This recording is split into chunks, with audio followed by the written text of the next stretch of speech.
being mindful of our judgments, and I usually will have people like cancel out the judgment. Then once they cancel out the judgment, then we can ask a generative question like, what else is possible, so that we open ourselves back up to the possibility again. We open ourselves back up to, the energy that's, flowing through into us, and so um, it starts with our words. I believe words are so powerful, and we have to be mindful of those words. Words can either destroy, or words can, be here to create and blossom and manifest into amazing things. Let's learn how our next guest gets up, dress up, and show up on purpose. Enjoy the episode.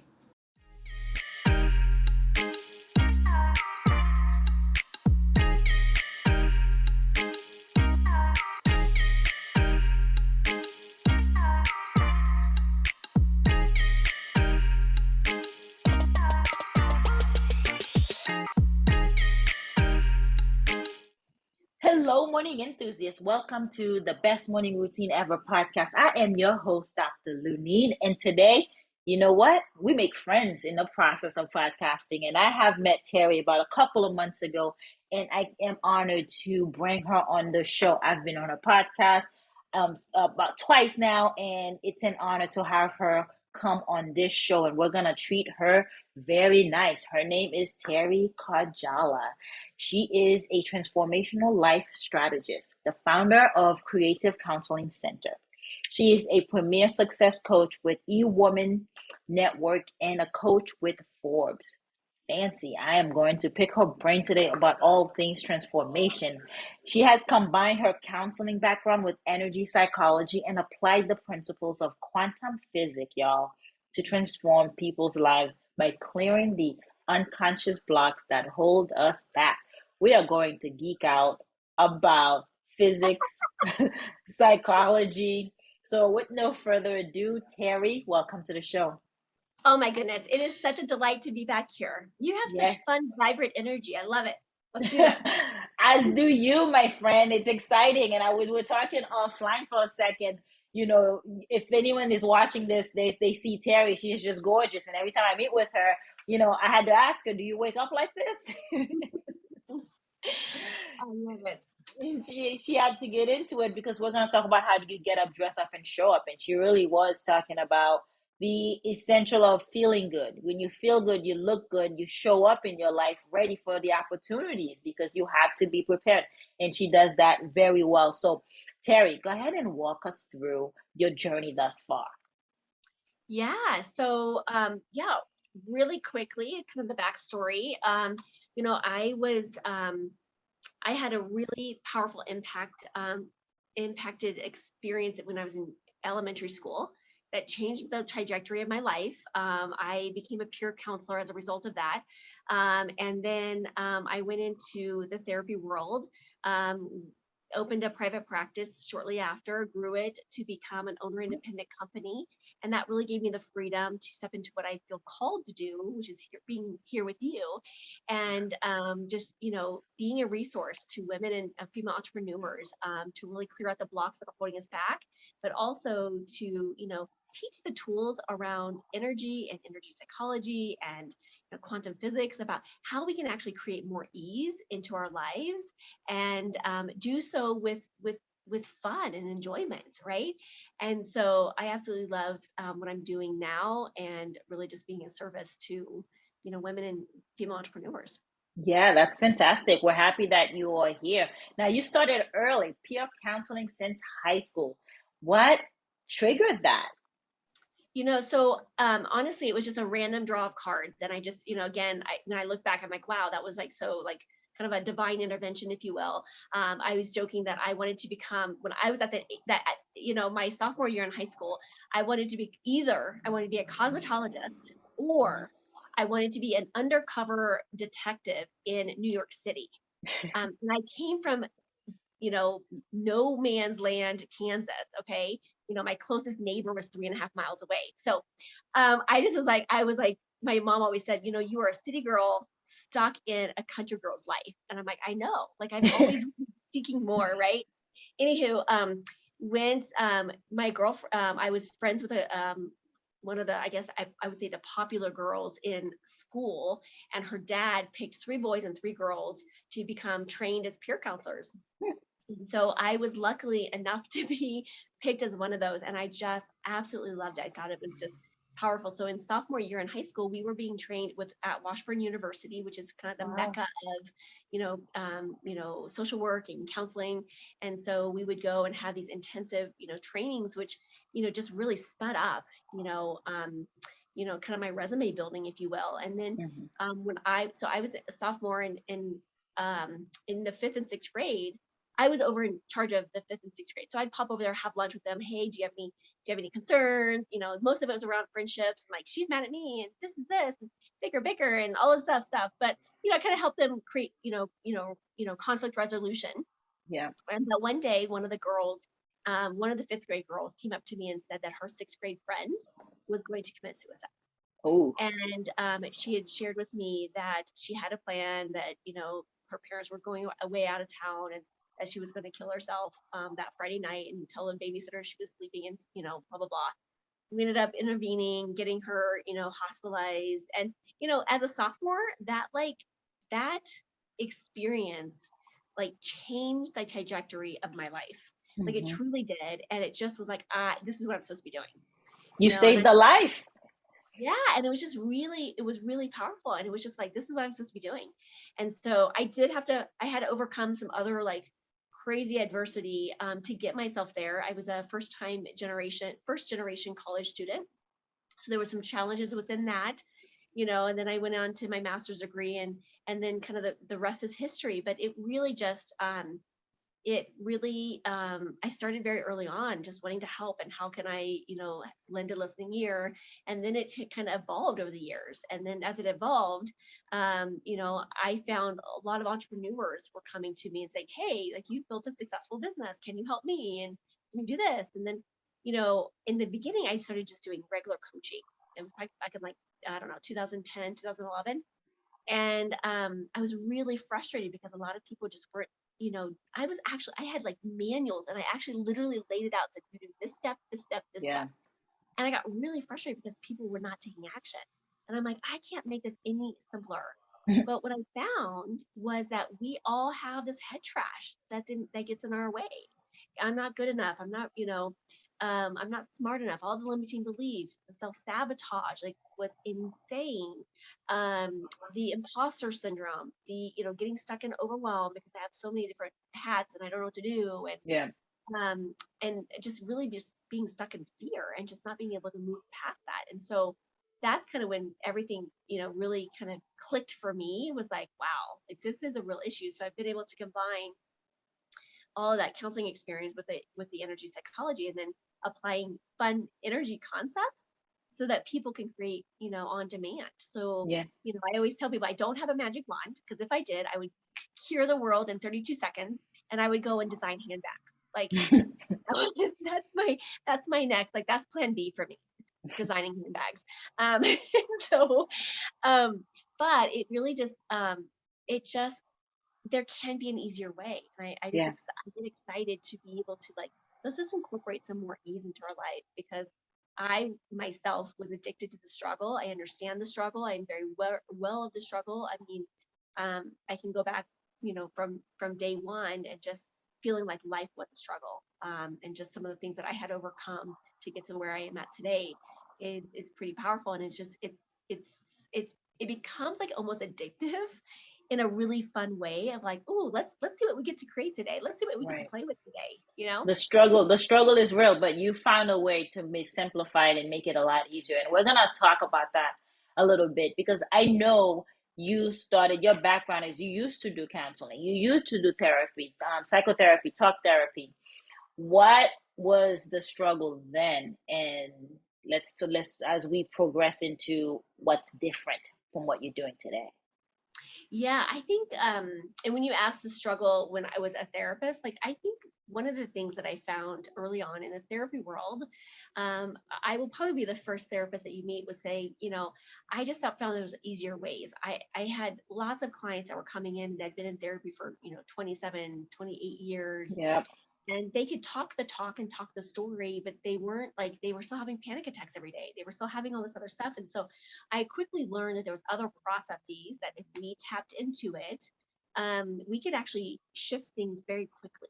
Right. And so, like, phobia, like, we're just gone in like a matter of minutes. I literally was just working with a client the other day with a severe phobia, and with like 15 minutes, we were able to eliminate the phobia and actually find gratitude and grace with it, so as I started learning more and more of these tools, I then started saying, wow, there's an easier way. And what if I started playing with this more? And so then I started playing with it more and more, and then moving into, like I said, working with entrepreneurs, and like, ooh, let's look at this. Let's see the impact. And now, I mean, I loved working with the clients for, personal issues and things like that. They would come in with multiple panic attacks, and they would leave with no panic attacks. And we could see the growth and the transformation in that. But what I really enjoyed now is taking with business owners is like, okay, I'm coming with the imposter syndrome, which is holding me back, and it's not allowing me to bust through this next, level of financial gain or financial whatever. And Yeah. so now it's like we can say, okay, wow, when you came and started seeing me, you were making. I have a client right now. She's making 1.2 million, and we just got her to the place of 2.8 million in the last, I don't know, 6 months here that we've been playing together with. And it's just really fun. And literally, we just tweaked a couple things in her life. We got rid of the imposter syndrome because every time she was showing up, kind of like you were talking about earlier, she was showing up insignificant. She was showing up like, oh my gosh, who am I? What if Yeah. what if they find out about me? Oh my gosh, like, I don't know what I'm doing. I just bought this company. Like, what am I? And so as soon as we like shifted that energy, so not only shifted that mindset, but shifted the energy of that, it was such a game changer for her. And so I like to say to people, like, sometimes it's sometimes a little tiny shift can make all the difference. And it doesn't have to be these huge, epiphanies. It can just be like a little tiny 1% change, right? Because 1%, if we're in the boats and we make 1 degree change, in a couple miles, we are like so far away from where we started at. It's powerful. It's potent.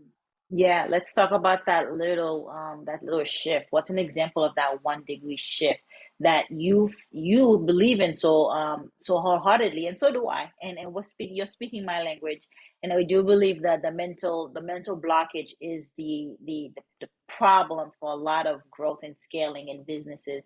So Yeah. what is the an example of that 1%?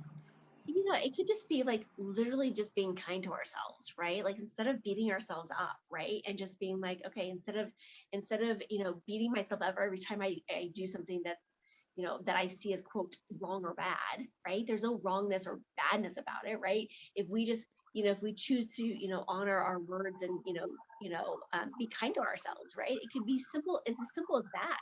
It could be as simple as like the other day I was on I have a group coaching call, and I said, like, let's just, what if we could ditch the judgment, Mhm. like judgments of ourselves and judgment of others. If we can ditch that, and I actually showed through like this muscle testing exercise, like how powerful our thoughts are when we're judging somebody else and when we're judging ourselves.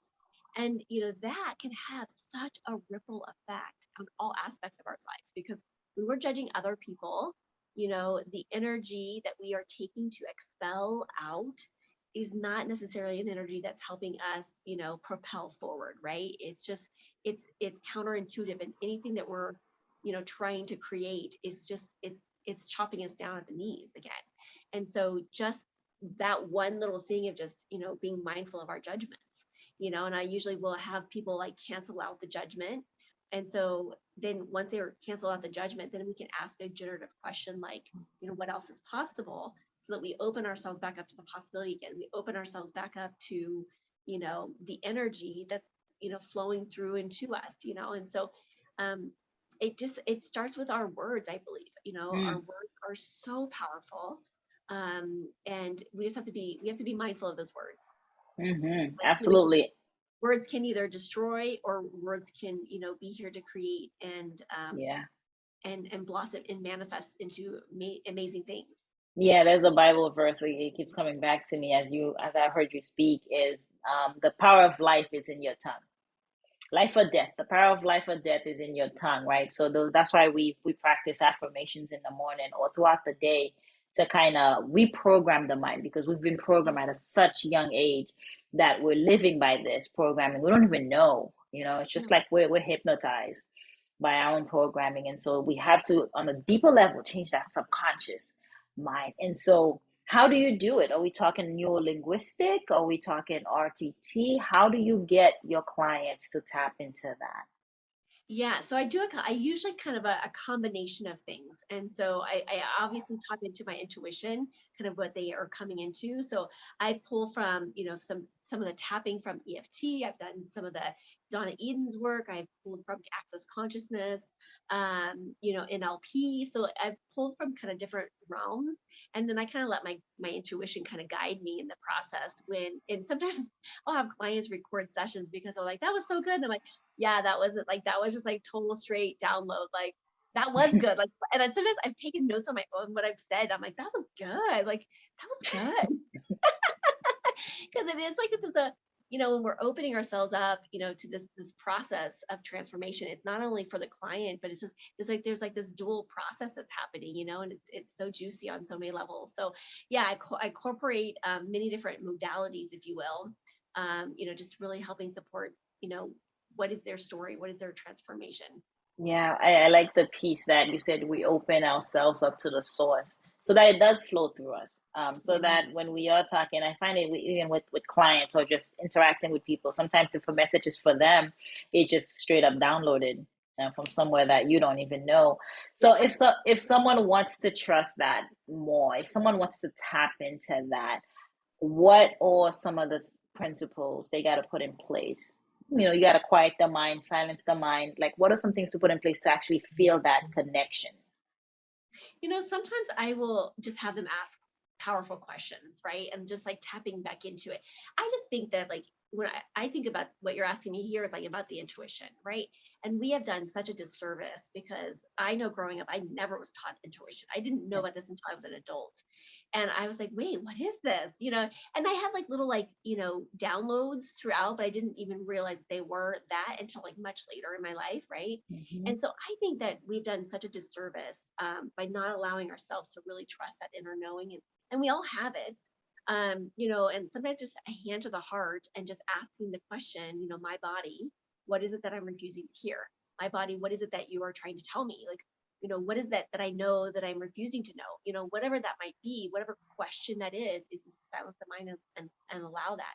But I do think that it is a muscle that needs to be Mm-hmm. activated on a Yeah, regular basis. It can't just, the more you use it, the stronger it becomes, right? Like anything, like even if we're, out running, like, if we are training for a marathon, we're just not going to necessarily wake up and run a marathon. It that's takes some right. training and takes some tapping back into and trusting. So I think one of the ways is just asking the question and letting, and silencing ourselves for a moment enough to receive that. But I also encourage people, if they're not familiar with kinesiology or muscle testing, that's another great way of building, in my opinion, building up that intuition, Mm-hmm. because we can ask questions. There's tons of ways, to muscle test. So the listeners that are listening, if you don't know what I'm talking about, do a quick Google search, right? But there's lots of different ways.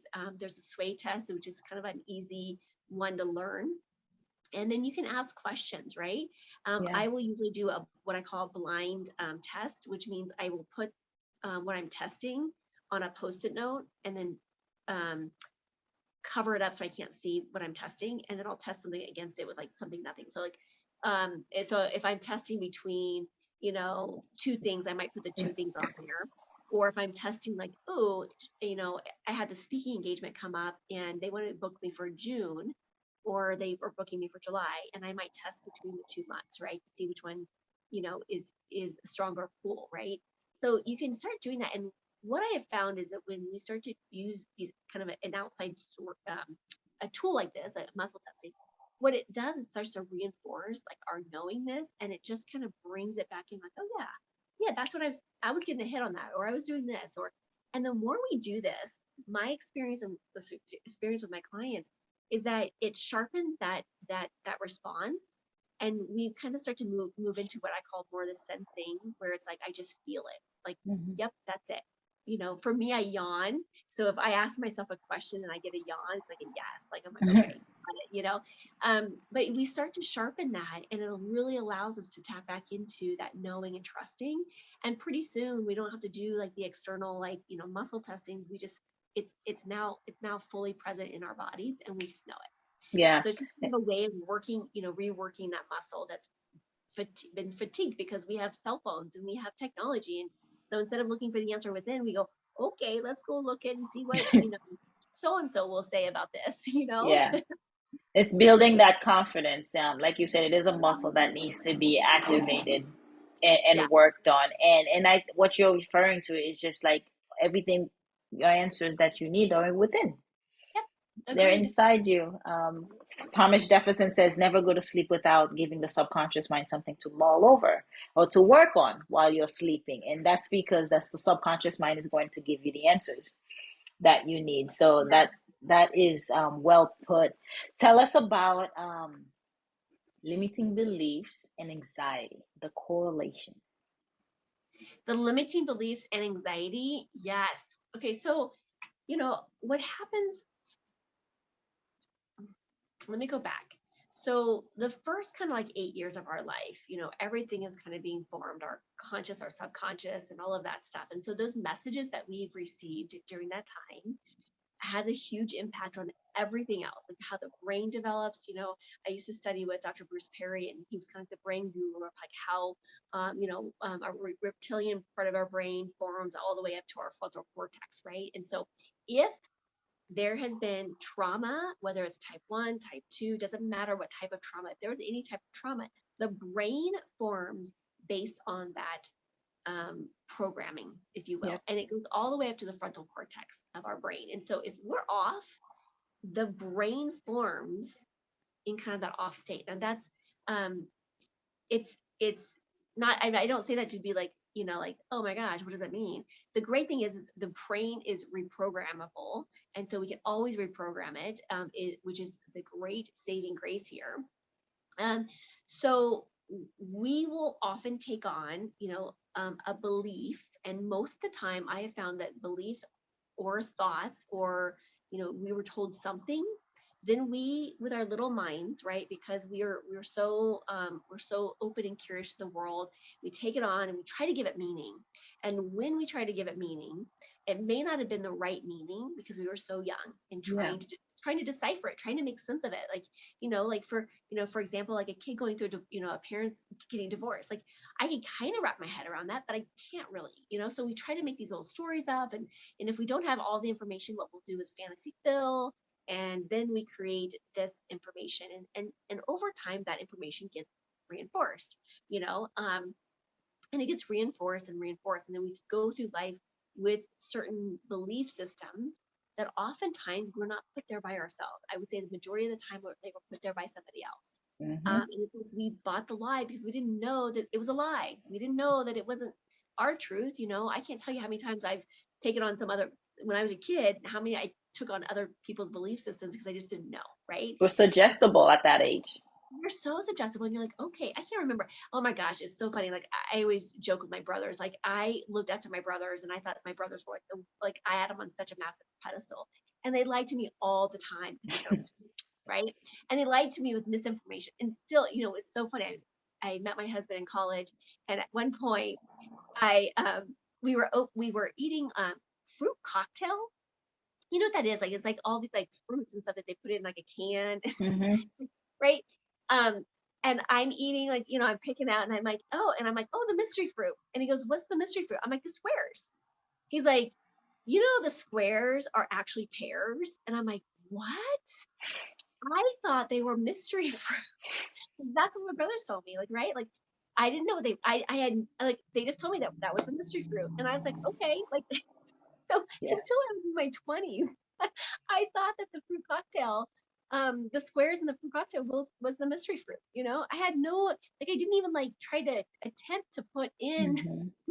right? And it Yeah. seemed silly, but right, like, I just, that's like a funny example of just like, these stories, right? So anyhow, so we go through it, and so these, a lot of times, um when, you know depending on what the circumstances around these belief systems or what we were told, they can create anxiety, they can create depression, they can create whatever that might be, right? And so I think sometimes we get kind of locked into these belief systems and we get triggered. And a lot of times our triggers, or can, and again, going back to small trauma, big traumas, we can get triggered, which is, creating the anxiety, right? I was just clearing out somebody the other day had a severe car accident 20 years ago. No, I'm sorry, 19 years ago. 19 years ago, severe car accident. She's not been able to drive since then in inclement weather, whether it's raining, snowing, whatever, without just like this wave of anxiety that comes over her because of the situation. And then what she's done is she's created this really great story about this. Mm-hmm. And she's then, anchored that in. And now she has all these belief systems that if I drive, I will die, and so it creates such a massive amount of panic for her and anxiety that comes up for her. And so she white knuckles it every day, like literally every day she drives. And I was like, this is time. Like you've carried this for 19 years. Like you've done your work. Good for you. Let's be done with this, right? And so, we got to really, clear that out for her. But it is like everything is interconnected. Everything is um, um, connected in the brain. And Yeah. so, the work is, clearing those out and breaking those neurological patterns in Yeah. the brain to clear those out.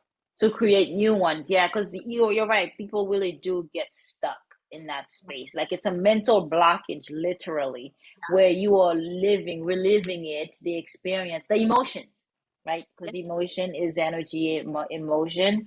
So it's reliving that feeling all over again. Although you are not 5 or 8 years old anymore, you are 38, you are 50 years old, but whenever that emotion or you get triggered, it takes you right back, and the brain doesn't know the difference. So Yeah. in the brain's mind, you are actually experiencing something that happened when you were 8 years old, and so your body's just reacting to protect itself. Yeah. Exactly. Exactly. It's scary. It's scary. And Yeah. that's why these blocks needs to be removed. I've had a couple of them removed myself, and I work with clients as well to do the same, but it really is hindering you. It's almost like a cap.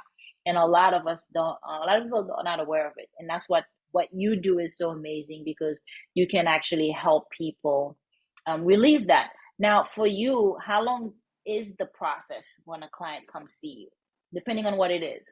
Yeah, it depends on what it is, like phobias and like really like one time like this happened, blank, it can be really quick. I mean, it could be, like just the other day it was like 15 minutes and it was like we had gone through like 7 different aspects of it because I was like, okay, I want to make sure that we really got this out, and so it can be really quickly. I just, over the last even the last couple years, like I have just like been receiving so many downloads, as I'm sure you and some of your listeners have been receiving. And it's like, wow, like we are infinite beings. And Mm-hmm. what if we didn't have to what if it didn't have to take what if it didn't have to take years? What if it didn't have to take weeks? What if it didn't have to take minutes? And so really expanding ourselves to say, you know what, our brains are so capable of healing. Our brains are so capable of transformation that what if it doesn't have to take that long? And sometimes when I'm working with folks, sometimes it's just minutes or it's seconds. It's like, okay, let's just remove this. Like let's but the important thing is yes, let's remove it, remove that block, but also let's replace it. What are we replacing it with? What are we creating with? Because if we're removing something, we want to we it's I think it's the right thing to do is to replace it with something that we're going to be, creating and generating from that. And like that's when, we tap into our superpowers. That's when we tap into what's in alignment with that person that says, yep, this is where I'm heading, Yeah. because, we all, I always ask the question, who are you becoming? Right? Because, where you're at right now, everything in your life at this moment is you're in alignment with, vibrationally in alignment with, you're in, on a kind of a soul level, like you're in alignment with that. But who you are becoming, that next phase is outside of that, Yeah. and so who do we get to become? And that becomes like the dissonance that we have to overcome and go through and expand into in order to, you know, hit that next level, if you will, Yeah. or, to grow into that, you know, where we feel called to go, you know? Yeah. To level up. Yeah, absolutely. And I agree with you because with the even habits, and we talk about a lot about habits, is you can't break a habit. You have to replace a bad habit, right? You gotta put something else in its place. Why? Because the brain created it to solve a problem for you, Yes. right? It's protection. It's protecting you from anxiety, from too much information overload, to help you cope with whatever has happened. So when the brain formation you were talking about earlier, that takes place, it's designed in a way to protect you. That's what the brain is there to do. And so with any habits, or with replacing those phobias or those anxiety, you have to get rid of them, eradicate them, but replace them. How do you go about the replacing process? The replacing process, like, so, you know, based on the kind of the targets and the goals of the client, you know, and like, where do we get to reshape this, you know? And so oftentimes sometimes it's the opposite, right? And so if they're, you know, feeling like I'm not enough, then it's like, okay, how do we create and invite in, and I love inviting in the evidence of that I am enough, right? Or whatever that might be that we're replacing it with. So it really kind of is customized to that person. But you know, a lot of times it's the opposite. It's the opposite of what what they were carrying on with, and we're replacing it with the new improved, right? And I truly believe, and I want your listeners to hear this, is that I don't think there's ever anything quote wrong with anyone. There's nothing to be fixed, right? It's really just about it's it's taking off the layers Mm-hmm. of what's already, you know, what's already there. I love you've probably heard about the Golden Buddha, right? I just love that story. So in 1957, the monks were in the process of moving this large clay Buddha from one location to the next, and the Buddha slipped, and part of the outer clay cracked. And so the Buddha that was in charge of it went down and shined the light on it to make sure it was okay and everything. Was super distraught and upset that this happened. And when he was shining the flashlight on it, he saw something shining back. Well, in further discovery, what they discovered was that it was a 10 feet tall, 10 and a half tons, and it was $250 million at the time, of net worth, of a gigantic golden Buddha.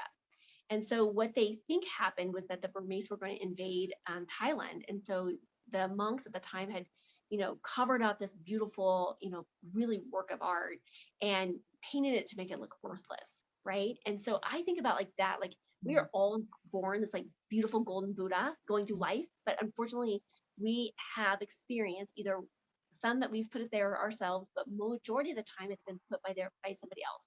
And they were putting clay on us, hiding us away from the world. They were painting us to make us look worthless. But honestly, like it's the process that we're talking about, and it sounds like the work that you do as well, is that we're taking off the Mm-hmm. clay. We're taking off all the stuff that's not longer serving us, and really allowing ourselves to shine in our brilliance. And each and every one of us have a different gift, and there's enough for all of us. The world's abundant. There's, you know, there's enough clients and enough people to go around for all of Right. us to be of service and to, you know, serve other people. Well put. Well put, Terry. Now, how do you do that? How do you get up, dress up, and show up, right? How do you show up for yourself every day and show up for your clients every day? Yeah. So I have two routines. I have a morning routine and I have an evening routine. And so I love starting with the evening routine because I think it sets me up for success. So Yeah. I always kind of like start there. But you know, I talk about at night, you know, like having our stepping into our power. And so I have it POWER. So, you know, power is like planning everything out. So I have a daily intentions planner, and I actually plan out my the night before, so that I'm engaging the brain to start solving the challenges, to start solving, you know, whatever is coming up. Right. Mm-hmm. And so it puts me in ahead of the game, because oftentimes I'll put down like, I need to call, you know, you know, so and so, that person has either called me or left me a voicemail or whatever. And it's like, oh, I didn't have to do that. Like, it was just Yeah. so easy. Right? Yeah. And so that planning part is really important. So I do that the last 45 minutes of the night. And I'm talking about, when I'm talking about my evening, I always the last 45 minutes of the night, 30 minutes of the night. Um, and then, so POWER. So P is for plan, O is for observe. So inside that planner, I talk about, you know, observing the evidence, you know, what has shown up during the day that I'm going to now document. Like this was easy. This was, my evidence that this was, this came in or whatever that might be. And then W is for writing. I write out gratitude. I love writing, gratitude for all the things and all the people in my life. And that might just be one thing that I focus on, or it might be a multiple thing of it. But the most important thing with that is just tapping into the energy of it, right? Like Mm-hmm. really getting yourself in the place of gratitude for that. And then E is for energy work. So I'll wrap up with a couple different energy, maybe some, energetic questions or um, I call them generative questions. Like, I might even, why is it so easy for me to blank? And it's just one of those questions that starts to, activate, if you will, the molecules of the universe to say, I don't know, why is that? And then it starts to show up for me. So it's just another place and space to start to create that. And then R is for me is realign my brain. So I'll do a kind of a brain exercise to make sure that my brain's on track. But I also listen to various music or kind of like recentering music for my brain while I'm sleeping as well. Binomial beats. Yeah, Binomial beats. yes. And then in the morning when I wake up, I talk about starting your day in impact. So IMPACT. The I is it's about envisioning. So I do like a little visualization. I couple this with, I did a recording of my perfect day and what does that look like and what does that embody that. And so when I do the visualization, it's really connecting to that energy of this is the life I get to create, right? Mm-hmm. So visualizing, what that looks like. The M in there is for meditate. So I'll spend some time meditating. Um, as well. And so sometimes that's just like 8 minutes, sometimes it's, 20 minutes. So just spending some time in that quiet space, because for me, that's one of the ways in which I can ground, because otherwise I'm, like I'm kind of like off to the, running. And then P is for practice for me, practice as if. And so this is really fun. It's a really fun exercise where for 33 seconds, so I set my timer for 33 seconds and I act as if I've already achieved all the things that I'm creating. And it looks kind of silly, but if you want to do this and your listeners, okay, just don't be doing this while you're driving. But literally, you set your timer for 33 seconds and you get into the emotional state of, okay, let's say one of your targets is to publish your book or to be on this magazine article or to, donate 15 pounds to the universe or whatever it might be, from personal to professional, maybe that's being on the Ellen DeGeneres show. I don't care. Like, whatever that is, imagine as if you've already created it. And what would you feel like? What would you be like? I'm guessing you probably would be like, oh, yeah, so I'm on the Oprah show, right? Like, no, you'd be like, oh my gosh, yes. Oh my gosh, this is happening, right? So for 33 seconds, you get yourself into that vibrational alignment of acting as if. And a lot of times Yeah. I'm jumping around, screaming in total excitement and ecstatic, but it's so much fun. And if you've ever done it, like it just brings in this like this energy is like and it's like right Yeah. there, right? Um, and then where was I at? And then A P is for practice. activity. Yeah, A is for activity. What am I doing to keep my body moving? And I do this really kind of funny, like about 5 minute, 4 to 5 minute exercise in the morning. So, but it helps. I took like three things and put it into one movement. So it kind of looks like I'm having a seizure standing up, but it's engaging my core of my body. It's opening up my heart chakra. It's giving me like a little bit of a workout. Like it's so fantastic. But again, it's a Terry creation, so it does look a little off for a lot of folks. And then the C stands for connecting to my inner power. Like oftentimes I'll stand in front of my vision board and I kind of just stand in my power pose, either, arms up to the world and just asking to receive, or kind of hands on the hip and saying, okay, I'm here, let's do Yeah. this, like what do we get to create? Just standing and just owning your power. And then the last one is the T, and that's for train. So what am I going to learn today? What am I, for me, I'm a book on CD chick. So I drive around with books on CDs. But I also, may just open a book and just read a page or a couple pages, or, jot down notes. So I'm always constantly, engaging my brain in some sort of learning. Yeah, that is fantastic. That covers all the morning routines. You got meditation in there, you got gratitude, Yeah. moving the body. It really does start the night before because you got to set your intentions for the next morning. So Yeah. that's powerful. You mentioned something that I think I know what it means, but I'm seeking clarification. You said something about donating 15 pounds to the universe. So, um, I, I have a hard time saying like losing weight, because whenever we lose something, what do we want to do? We want to go find it, right? So Yeah. if I lose my keys, I want to go find my keys, right? And so a lot of times people will say with like weight loss, they'll be like, I want to lose 15 pounds. Well, when I say want is a lacking word. So the universe doesn't really recognize that. So it says like I want 15 pounds. And then, so then we say, I want to lose 15 pounds. And like the universe, or then we're saying, we want to lose them. But a lot of times energetically, it's like, well, when I lose something, I want to go find it. So I started saying years, a while back, I'm like, you know what? We're just going to donate this. We're just going to donate this weight. We're just going to donate whatever that might be, I also joke that like, for, I stopped watching media, the news, I don't know, about 19 years ago. And I said, as soon as I did that, as soon as I made the choice to stop listening to the news, like I donated like 15 pounds of negativity just like that. Like it just changed my life, right? So just think about like, when we're done with something, we just want to donate it. We want to donate it That's to true. someone that can use it, right? Because there are some, children in this world that need more weight on their bodies, and so I'm just going to donate the energy for the folks that do need it, right? Yeah.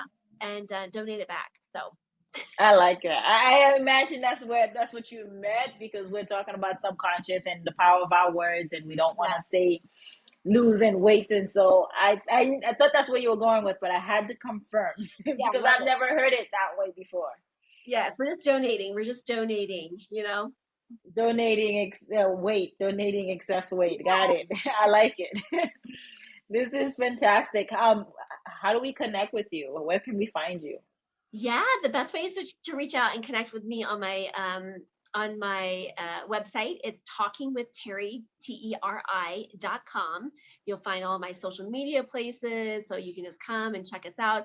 I am offering a free webinar, so for folks that want to come and check out some mindset hacks, come check out the free webinar as well. There is a pop-up on the website right there to make it really easy for you. And then also just come and check out the podcast. It's Talking with Teri. We've had you on there, so Yeah. come and check her video. I don't know if it's launched yet or not. I think I'll have to find out when it's launched, but she's on there, and she's sharing so much yummy information, so you'll have to come and check it out. Ladies and gentlemen, this has been Teri. She is fantastic. I mean, I heart her so much.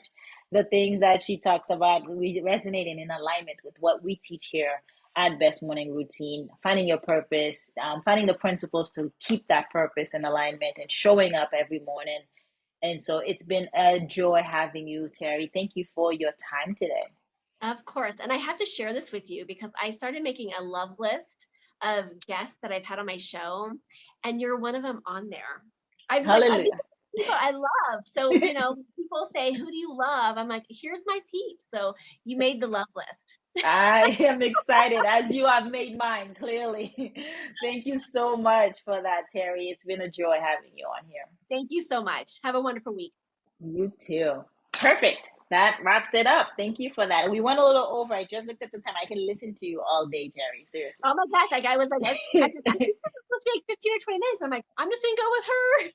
So my love, you are awesome. I can't wait to continue to stay in contact with you. Seriously, Absolutely. you're like one of my favorites. Just your energy, your presence, and just you're so in alignment, and I just love it. So thank you for L- being you. Likewise, we'll be in communication. I'll be sharing with you some of the results from this. Awesome. Thank you. Have Okay, a great talk week. later. You too. Bye Bye. bye. Hope you enjoyed today's episode. Please comment and tell us what was your favorite part, your favorite habit that you are going to try out for yourself today. Comment below. If you haven't already, be sure to subscribe. Until next time, I will see you at the top of your best morning routine ever. Stay blessed.